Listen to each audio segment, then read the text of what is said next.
সকলকে জয় যিশু। আশা করি আপনারা সকলে সুস্থ আছেন ও ভালো আছেন। আমরা প্রায়ই আজকে দেখি আমরা প্রভু যিশুর থেকে দূরে সরে যাই, প্রভু যিশুর আদর্শকে অনুসরণ করতে পারি না। তার ফলে আমাদের জীবনে নানান রকমের সমস্যা ও অবিশ্বাস জন্মায়। আসুন আজকে আমরা এই সুযোগটা ঈশ্বরের থেকে বেছে নিই। ঈশ্বর আমাদেরকে এই বাক্যটা দিয়েছেন যাতে আমরা আমাদের জীবন আবার পুনরায় পাল্টাতে পারি। আমাদের জীবনে যত সমস্যা আছে, আর ঠিক তেমনই ঈশ্বর আমাদের কথা ভেবে আমাদের এই লোটের স্ত্রীর গল্পটি থেকে আমাদের শিক্ষা দিতে চান এবং আমাদের ভাবনা দিতে চান। আর একটু ধৈর্য ধরে যদি আপনারা এই ভিডিওটি দেখেন তাহলে আপনাদেরও জীবনও পাল্টে যাবে। লোটের স্ত্রীর গল্পটি বাইবেলের আদি পুস্তক 19 অধ্যায় থেকে নেওয়া হয়েছে। এটি একটি খুব গুরুত্বপূর্ণ ও শিক্ষণীয় গল্প, যেখানে ঈশ্বরের আনুগত্য ও অবাধ্যতার ফলাফল স্পষ্টভাবে দেখা যায়। আসুন আমরা গল্পটা পড়ি বা দেখি। সদম ও গমোরা শহর দুটি পাপ ও অন্যায় পরিপূর্ণ ছিল। মানুষের আচরণ এতটাই অধার্মিক হয়ে গিয়েছিল যে ঈশ্বর সেই শহরদ্বয় ধ্বংস করার সিদ্ধান্ত নেন। কিন্তু সেখানে লোট নামে এক ধার্মিক মানুষ ছিলেন, যিনি ছিলেন অব্রাহামের ভাইপো। ঈশ্বর লোটকে সতর্ক করার জন্য 2 দূত পাঠান।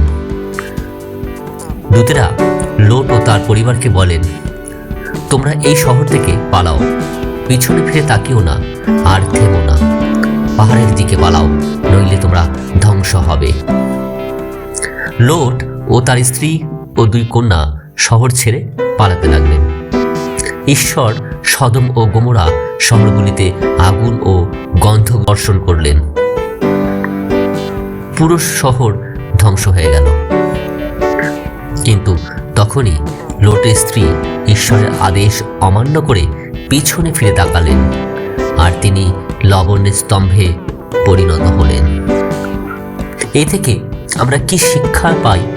এখানে প্রভু যিশু আমাদেরকে এই শিক্ষায় শিক্ষিত করতে চেয়েছেন যে লোটের স্ত্রীর গল্প আমাদের শেখায়, এক, ঈশ্বরের আদেশ মানা জরুরি।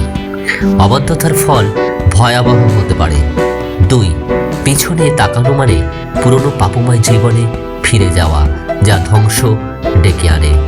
3, বিশ্বাসে এগিয়ে যেতে হবে, অতীতের প্রতি আসক্তি ত্যাগ করতে হবে। যীশু খ্রিস্ট নিজেও বলেছেন, লোটের স্ত্রীর কথা মনে রেখো, অর্থাৎ যিনি পিছনে তাকান তিনি ঈশ্বরের রাজ্যের উপযুক্ত নন।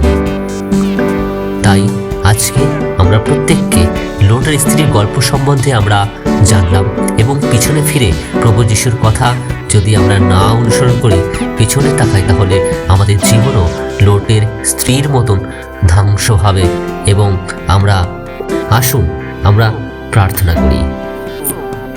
প্রিয় স্বর্গীয় পিতা, তুমি আমাদের পথ দেখাও, যেন আমরা তোমার আদেশ মেনে চলি। লোটের স্ত্রীর মতো আমরাও যেন কখনো পেছনে না তাকাই। অতীতের পাপ বা পুরনো জীবন যেন আমাদের টেনে না রাখে। হে প্রভু, যখন তুমি আমাদের নতুন পথে ডাকো, আমাদের যেন সাহস দাও এগিয়ে যাওয়ার, বিশ্বাসে, ভয়ে নয়, আশায় ও ভালোবাসায়, যেন আমরা সামনের দিকে এগিয়ে যেতে পারি। আমাদের মন যেন তোমার প্রতিশ্রুতির দিকে স্থির থাকে। যে জিনিস আমরা হারিয়েছি, বরং যে আশীর্বাদ তুমি সামনে রেখেছ, সেগুলো যেন আমরা তার ধারে কাছে যেতে পারি। আমরা যেন সর্বদা মনে রাখি, অবাধ্যতা ধ্বংস আনে, কিন্তু আনুগত্যে থাকে তার জীবন। যীশু খ্রিস্টের নামে প্রার্থনা করছি, আমেন।